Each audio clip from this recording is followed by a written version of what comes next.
So this is our lecture number 6 of the chemical equilibrium. Then we come to what are the different types of salts. Number 1, normal salts. These are the salts which are formed by neutralization reaction of acids and bases formed by simple neutralization reactions of acids and bases. Example: NaCl, KCl, copper sulfate, KNO3. All these salts, they are called as normal or simple salts. They are formed by the normal neutralization reaction. We have K2SO4, NaNO3. They are formed under normal neutralization reaction. Then we have acidic salts.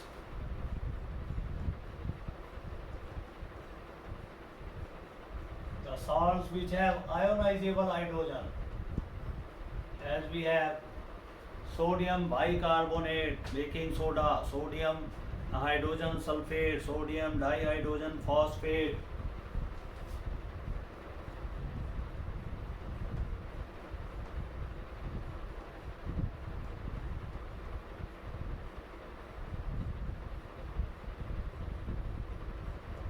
Sodium hydrogen phosphate. So these are the salts which are capable of producing H positive ion in the aqueous solution. They have the ionizable hydrogen, that's why they are called as acidic salt. Then we have the basic salts which have one or more ionizable OH groups.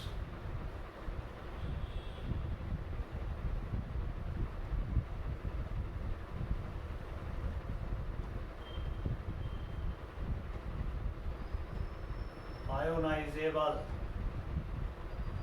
OH groups. This is MgOHCl, EaOHCl, FeOH twice Cl. These are called as basic salts. Since on dissociation they can produce OH negative ions. Then we have the double salts.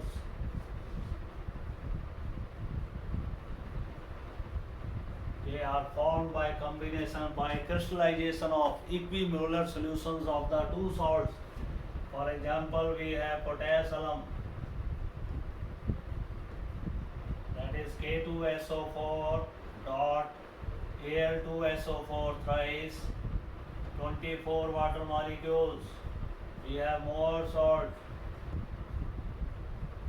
This is FeSO4 NH4 twice SO4, having 6 water molecules. So these are called as the double salts. Then we have the complex salt. Complex salt, they are formed by combination of the simple salts and some molecular compounds in them. They are called as your complex salts, which have the molecular substances in them along with the simple salts are there. For example, we have hydrated salt.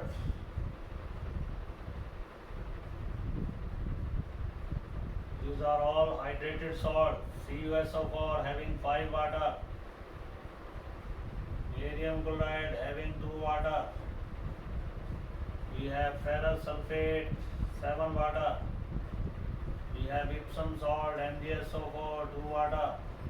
So such salt, they are called as complex salt. They have the salt as well as the molecular compound. Then we have the mixed salt. These are the salt which have more than one type of cation or anion in them, and they exhibit basic as well as acidic character. We have CaO, Cl2. We have sodium potassium sulfate. They are produced by one type of salt. It is mixed with another base. Then we have ammonium sodium phosphate. So these salts, they are called as the mixed salts.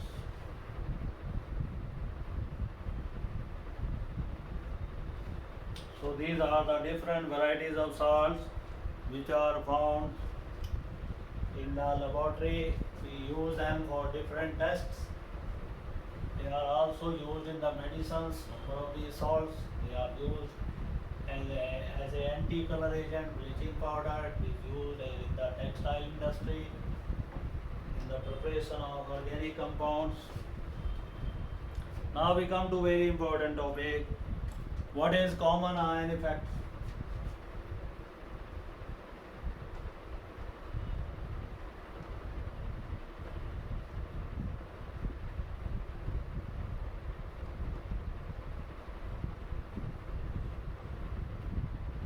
Common ion effect, it is defined as the suppression in the ionization of a weak electrolyte which is having one ion, suppression in the ionization of weak electrolyte by the addition of strong electrolyte to its solution. This strong electrolyte is having one ion common to that of weak electrolyte. So for example, we take ammonium hydroxide. It is a weak electrolyte, weak base. It is ionizing to produce NH4 positive ions and OH negative ions. Then we add ammonium chloride to it. It will be producing NH4 positive and chloride ion. Now ammonium ion is common ion here. Due to this common ion, the dissociation of ammonium hydroxide, it will be suppressed. There is suppression in the ionization of OH negative ion. So we get less concentration of OH ion. Similarly, we have another weak electrolyte H2S. It ionizes to produce 2H positive and sulfide ion. When HCl is added to its solution, it also produces H positive and Cl negative ion. This is common ion. Due to common ion effect, this equilibrium shifts in the backward direction.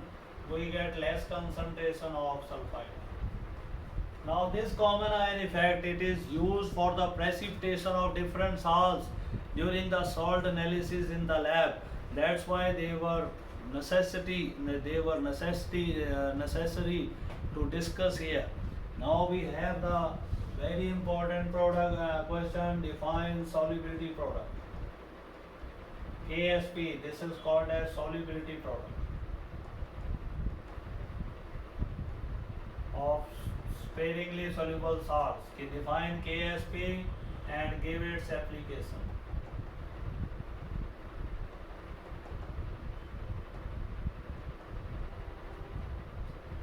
Now if we take a sparingly soluble salt like AB,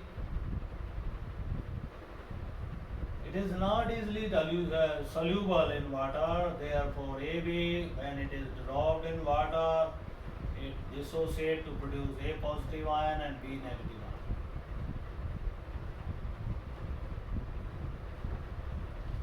ion. On the other hand, if we take such salt which is producing more number of ions, let it be AXBY. It is producing X number of A, charge Y number of B, charge is X here. Now applying law of chemical equilibrium.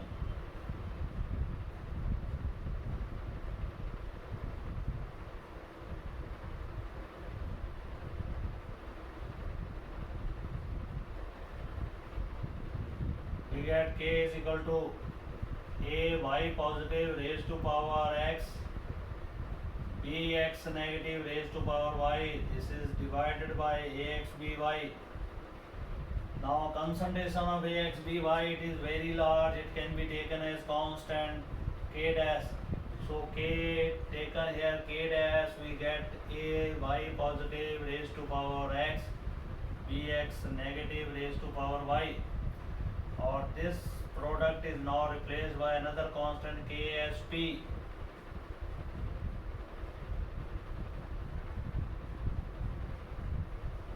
What is solubility product of sparingly soluble salt?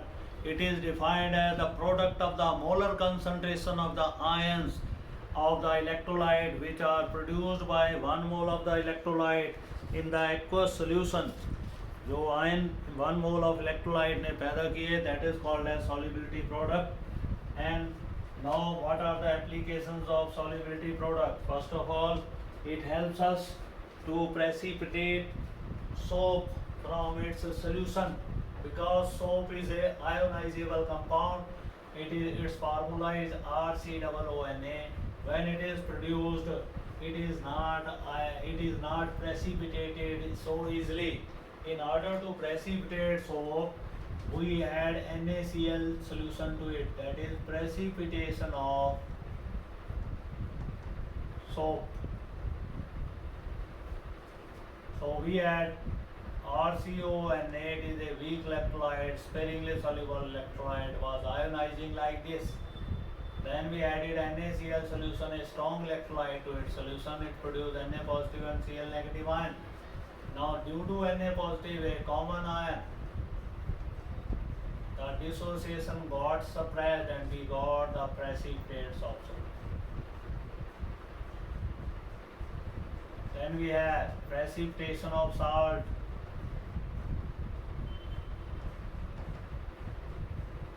It is difficult to precipitate NaCl from salt solution. Then what we are doing? In Na solution, which was ionizing in the solution in the form of Na positive and Cl negative, we pass HCl gas, which is acting here as a strong electrolyte due to common ion. This equilibrium shifts back and we get precipitated NaCl. Then third application of Ksp is the role in salt analysis. We have the precipitation of lead ions of the first group. The lead ions of the first group, they can be precipitated by adding dilute HCl to it, and they will form lead chloride white precipitates. Now the solubility of these salt is very less, that's why dilute HCl will serve here. It will precipitate lead ions. No need of adding concentrated HCl here, since solubility product of PbCl2 is very less. It will not dissolve once it is formed. Therefore they can be precipitated. They are precipitated.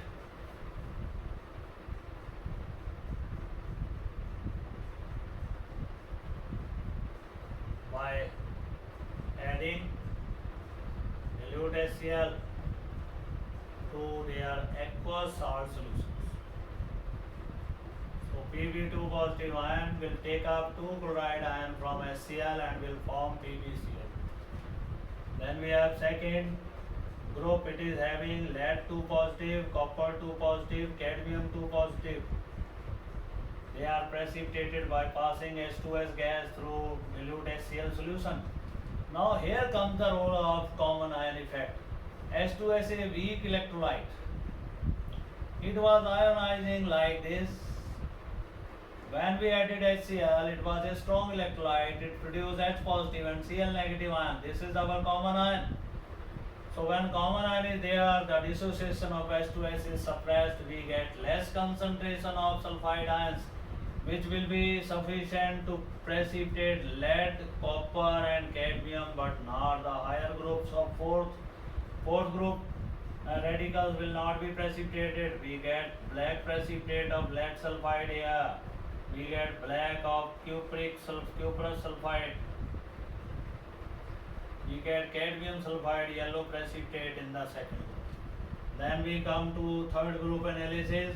We take first of all fourth group. Fourth group solubility is more, therefore we need more concentration of sulfide ion to precipitate the radicals of fourth group. These are 4 radicals: zinc, manganese and nickel. So they are precipitated by adding sulfide ion. The dissociation of sulfide ion is now increased by adding ammonium hydroxide. Ammonium hydroxide produces OH ion, which consume H positive ion. Therefore when H positive ion decreases in the first equilibrium, then it will ionize more. It will produce more sulfide ion. When more sulfide ions are produced, then they are precipitating. The zinc ion as zinc sulfide, grey precipitate will be obtained. Manganese ion as manganese sulfide, we get the flesh colored buff precipitate. Nickel will give you nickel sulfide. These are black precipitate.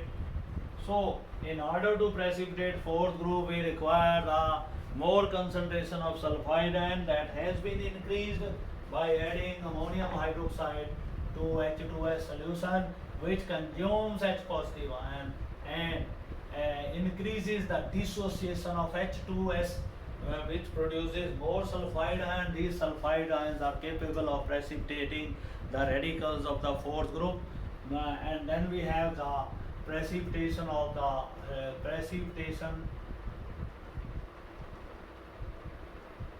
third group. Third group have ferric ions and aluminium ion. They are precipitated as hydroxides. So their precipitation is done as hydroxide.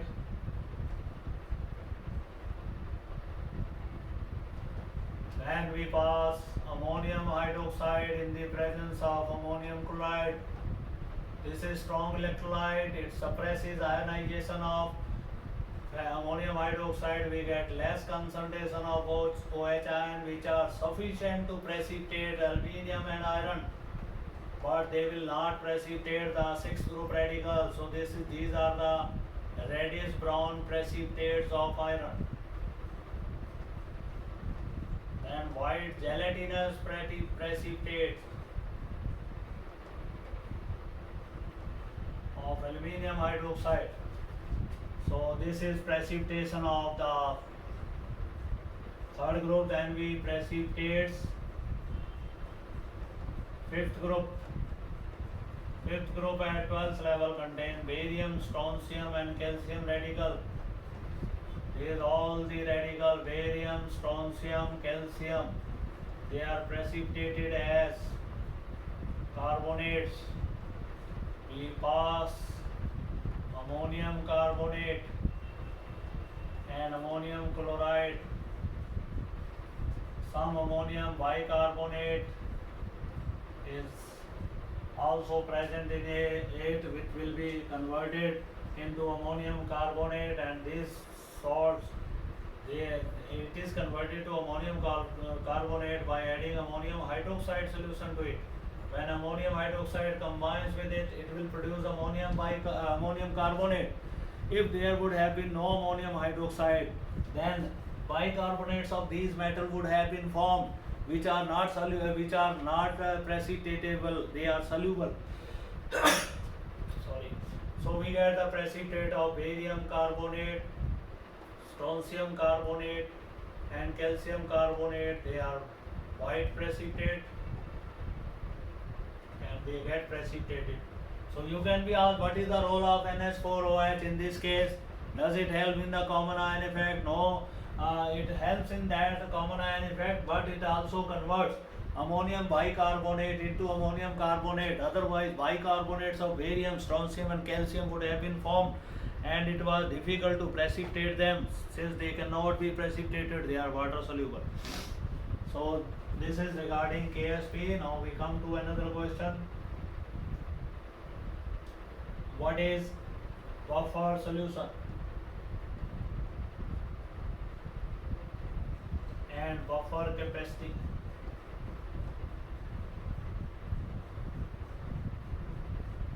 Buffer solution is that solution which resists change in its pH by the addition of small amount of acid or base to it. Blood is a good example of buffer solution in our body. It contains H2CO3, it contains carbonate ions, bicarbonate ions, through which it maintains its pH. Whether we take acidic food, basic food, the pH of the body or blood, that will not change. Now what is buffer capacity?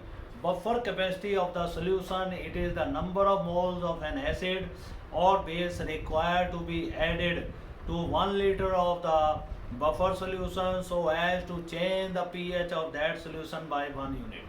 So what is buffer capacity? It is the number of moles of the acid or base required to change the pH of a buffer solution through 1 unit. That is called as buffer capacity.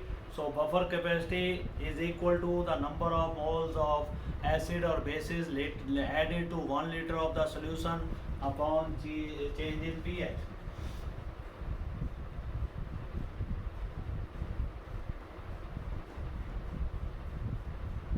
Number of moles of acids bases added to 1 liter of solution upon change in pH of buffer solution. This is called as buffer capacity of the solution.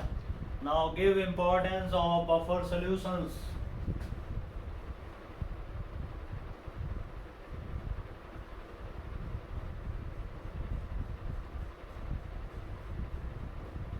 What is the importance of buffer solutions in biological reactions?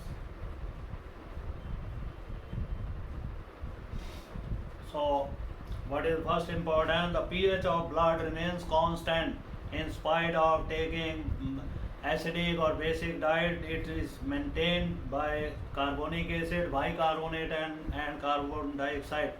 Then second is in industrial processes like electroplating, preparation of leather, photographic plates, then dyes and preservation of food articles, etc. Here also the buffer solution they play important role for the growth of bacteria or bacteria culture. We are required to maintain the pH of the media properly, and in the agricultural yield it also plays very important role. In some of the agricultural products we need to maintain the pH of that soil, so this is very important in agriculture also. Then what is Henderson Hasselbalch equation?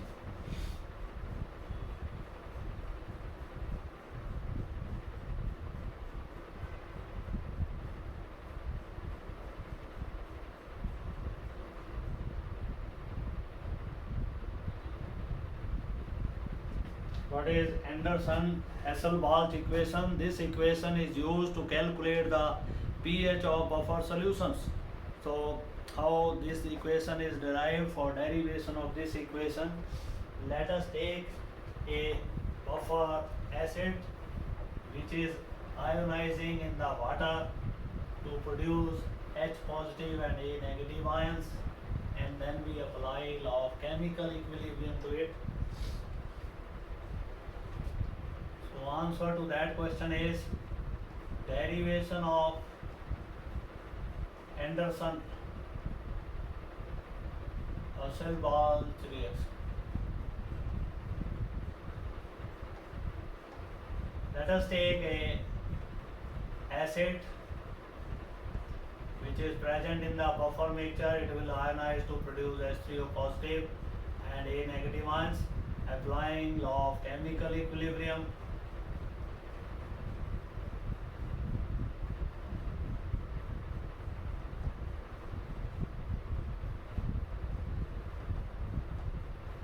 what we get? K is equal to H3O positive, A negative upon HA.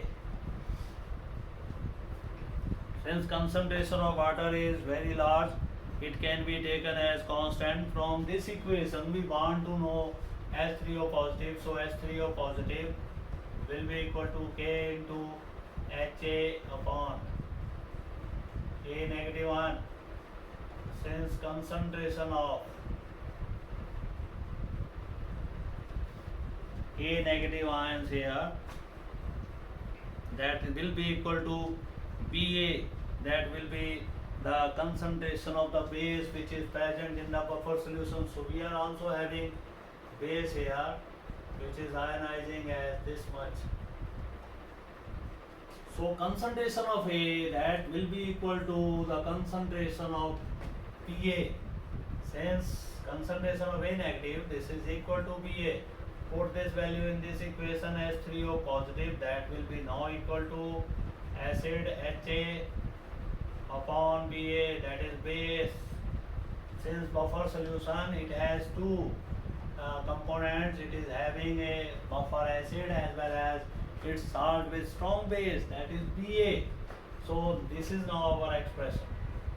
Since we know H3O positive, pH of H3 log of H3O positive, that is equal to pH of solution. So taking log on both sides,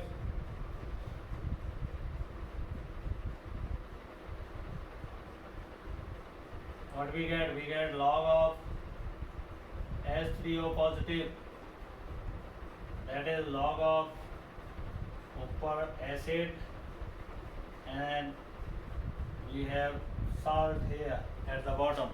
So log of H3O positive, this is called as log of acid upon salt, and this is we are having a constant also. This is called as dissociation constant. Let it be Ka for acid. So we'll be keeping here Ka. So that equation will now become log of Ka plus log of acid upon salt. This is our equation. Now we can write, if we are changing the sign, minus log of H3O positive, pH is equal to minus log of H3O positives. Therefore we are now changing minus log of H3O positive. This will be minus log of Ka. This will be minus log of acid upon salt. This is equal to pH here, minus log of Ka, this is equal to pKa, and this will be positive if we take salt on upper side, acid on the lower side. Now this is the Henderson equation, which states that pH of the solution that should be equal to pKa plus log of salt upon log of base, salt upon base. Now if salt upon base is equal to 10, if concentration of salt upon base, salt upon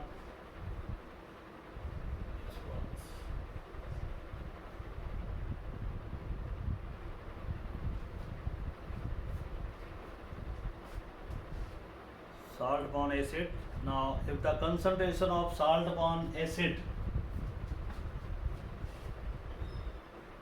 it is taken to be 10, then log 10 we know it is equal to 1, then pH will be equal to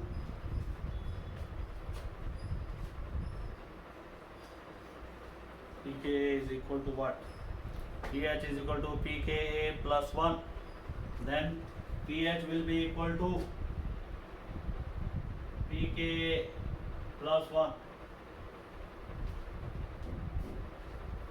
Similarly, if acid upon salt is 10, if it is reversed, acid comes on upper side, if concentration of acid upon salt that is taken as 1, then pH will be equal to pKa minus 1. pKa is the negative log of Ka. So this will be now equal to minus 1.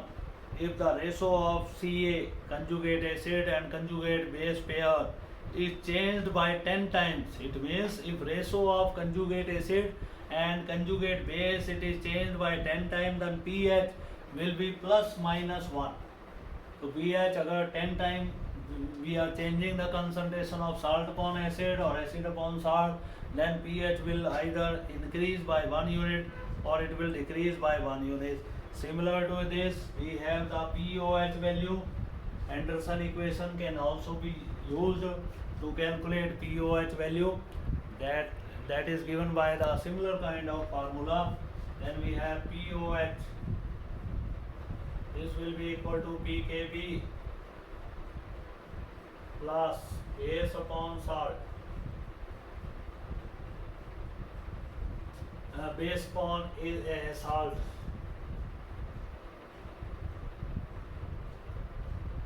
If you are using plus, then it will be salt, log of salt upon base.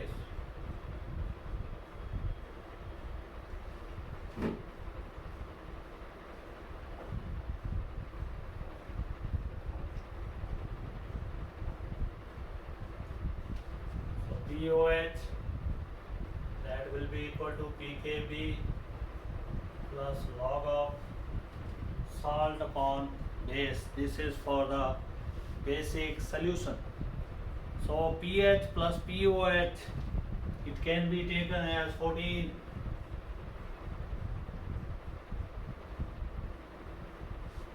or pH of the solution is 14 minus pOH.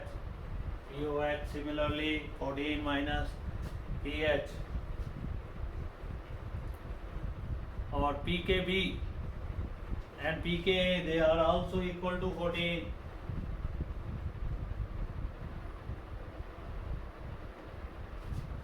Or pKa, in this case, that will be equal to 14 minus pKb.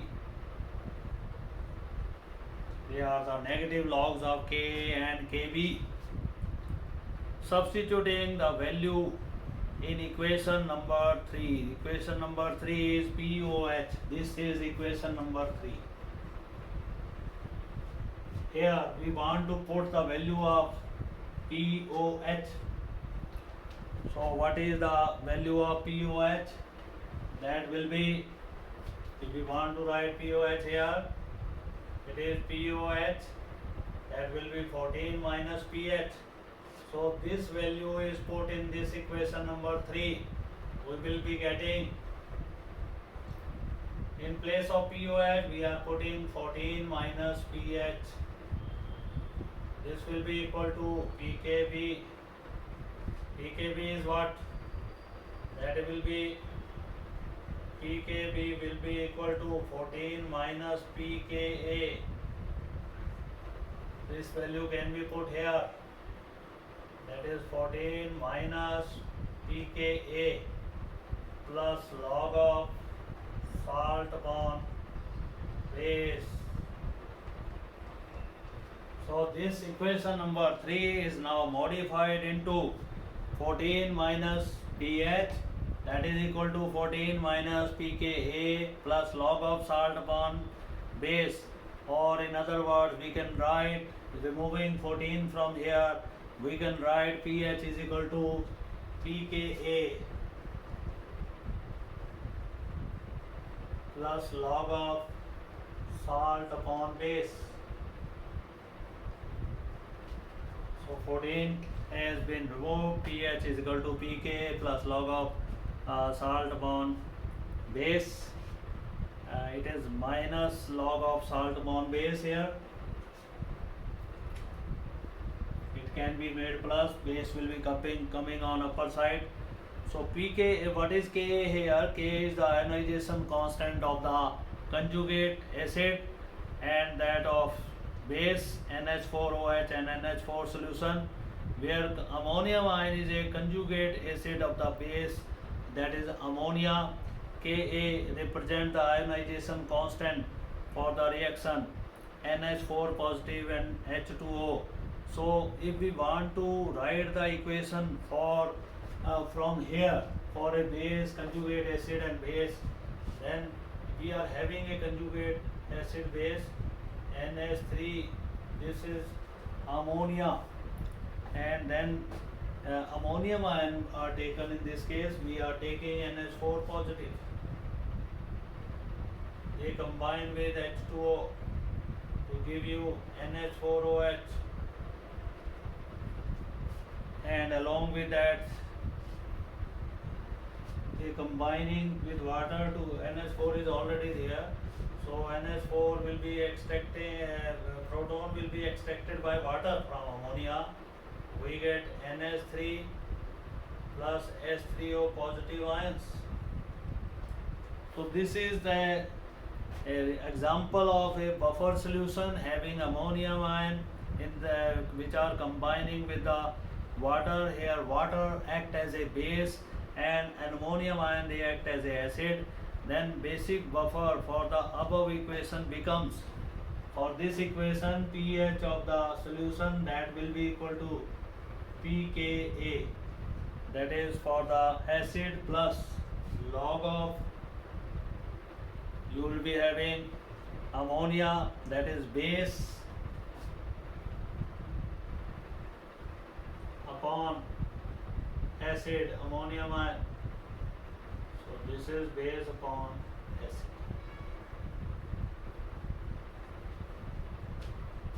So this will be the pH for this solution. So in this manner, Henderson equation is used to calculate the pOH of the buffer solution, and we have explained it through one example where ammonium ion combined with water. This is a basic buffer solution where ammonium ion, they act as acid and water act as a base. They produce ammonia and hydronium ion. If we want to know the pH of this type of solution, then pH will be equal to pKa, that is of dissociation constant, negative log of Ka pKa plus log of concentration of base ammonia upon the concentration of acid. This will help us to calculate the pH of the basic buffer solutions. Similarly, pH of the acidic buffer solution, similarly pH of the basic buffer solution can be calculated by using formula pOH, that is pKb equal to pKb plus log of your base upon salt in this case. So this is regarding the chemical equilibrium, part 1 and part 2. Tomorrow we'll take up with another topic, that is a new chapter, that will be redox reaction.